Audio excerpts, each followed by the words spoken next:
నువ్వేందే అక్క ఎప్పుడేదో తప్పు చేసినట్టు రంది కొద్ది కూర్చుంటావు. అసలు ఆయనకు గింత కూడా రంది లేనట్టుంది కదా తమ్మి. అక్క చెర్ల నీళ్ళని పోయి శరీరానికి దాటినాక ఇప్పుడు ఆలోచించేవాడు ఎందుకే? దండిగానే ఆలోచించక మంచి గురించి ఇంక బయట దాకా వేస్తా. సరే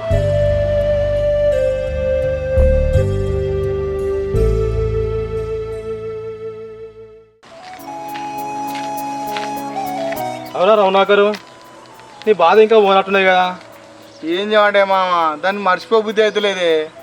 సరే కనుక మరొకటి పోయి కథనే చదువుతాంపా.